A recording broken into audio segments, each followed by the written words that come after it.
नमस्कार। मैं संजीव कुमार।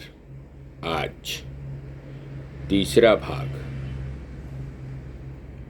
सोफी का संसार, पाश्चात्य जगत की दर्शन गाथा, जिसके रचनाकार हैं जस्टिन गार्डर और अनुवाद एवं संपादन सत्यपाल गौतम द्वारा किया गया है। संडे टाइम्स इस पुस्तक के बारे में टिप्पणी करते हैं, एक असाधारण उपलब्धि। प्राकृतिक दार्शनिकों में से आखिरी दार्शनिक डेमोक्रेट्स थे और वह उत्तरी एजियन के समुद्र तट के पास के एक छोटे से कस्बे एबडेरा के रहने वाले थे। डेमोक्रेट्स के अनुसार हर चीज या वस्तु बहुत सूक्ष्म अदृश्य ब्लॉक्स अर्थात अणु से बनी है और इनमें से प्रत्येक शाश्वत है और अपरिवर्तनशील है। प्रकृति वास्तव में विभिन्न अणुओं से बनी है जो मिलकर एक हो जाते हैं और फिर अलग हो जाते हैं। डेमोक्रेट्स का किसी ऐसी शक्ति या आत्मा में विश्वास नहीं था जो प्राकृतिक प्रक्रियाओं में किसी तरह का हस्तक्षेप कर सकती थी, क्योंकि उनका विश्वास भौतिक वस्तुओं के अतिरिक्त और किसी चीज में नहीं था। अतः हम उन्हें भौतिकवादी कहते हैं।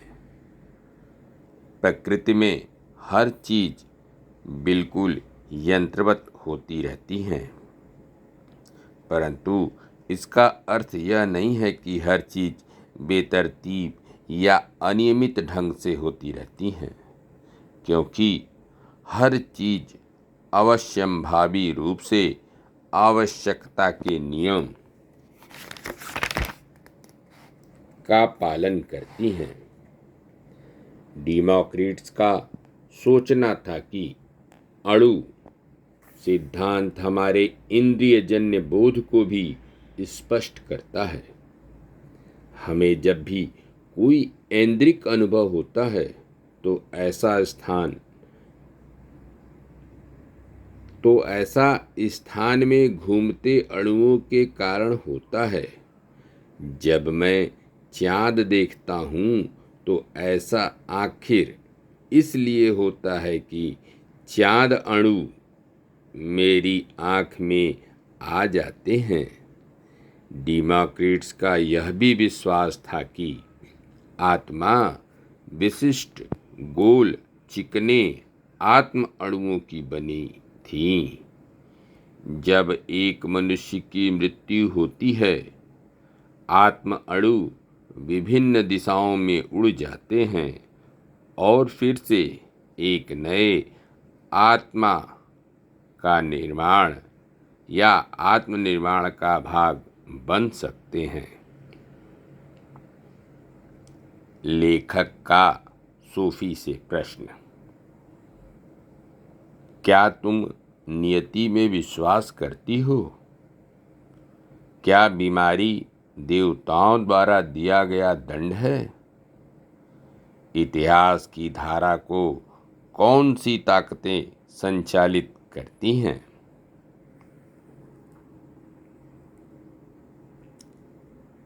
डेल्फी के मंदिर के प्रवेश द्वार पर प्रसिद्ध लेख खुदा हुआ था, स्वयं को जानो।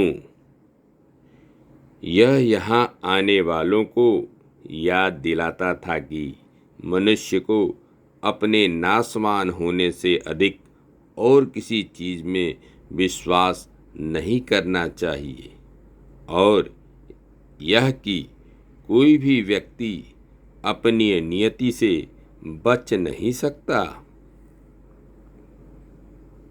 यूनानियों का विश्वास था कि विश्व इतिहास भी नियति द्वारा शासित होता है और यह कि युद्ध का रूप भी देवताओं के हस्तक्षेप से बदल सकता है। यूनानी यह विश्वास भी करते थे कि बीमारी का कारण दैविक हस्तक्षेप हो सकता है। आधुनिक चिकित्सा शास्त्र के पहले अधिकांश लोगों में यह मत प्रचलित था कि बीमारी आधिदैविक कारणों से होती है। इन्फ्लुएंजा शब्द का वास्तविक अर्थ नक्षत्रों का हानिकारक प्रभाव होता है।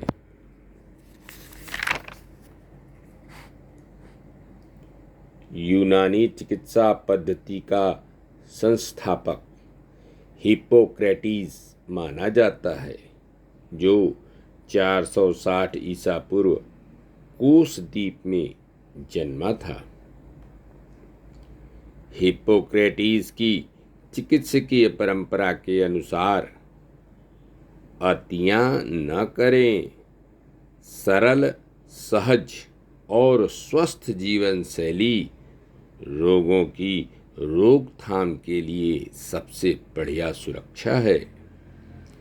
जब किसी को कभी कोई रोग हो जाता है तो यह इस बात का चिन्ह है कि शारीरिक अथवा मानसिक असंतुलन के कारण प्रकृति अपने रास्ते से विचलित हो गई है।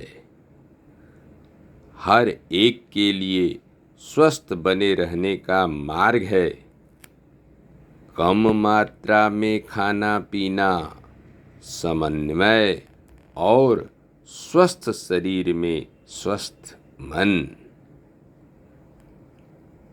महत्वपूर्ण प्रश्न: क्या स्वाभाविक शालीनता जैसी कोई चीज है?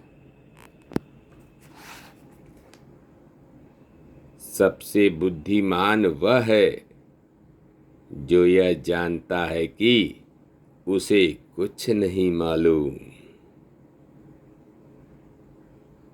सच्ची अंतर्दृष्टि अंदर से ही आती है। जिसे सही चीज मालूम है वह सही काम ही करेगा। स्वाभाविक शालीनता के संदर्भ में यदि कोई चीज स्वाभाविक है तो वह सभी के लिए एक जैसी होगी।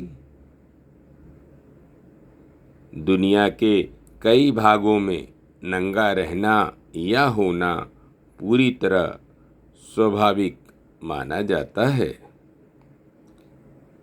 इसका मतलब यह हुआ कि समाज निर्धारित करता है कि आप क्या कर सकते हैं और क्या नहीं कर सकते। अपने अज्ञान का ज्ञान भी ज्ञान है।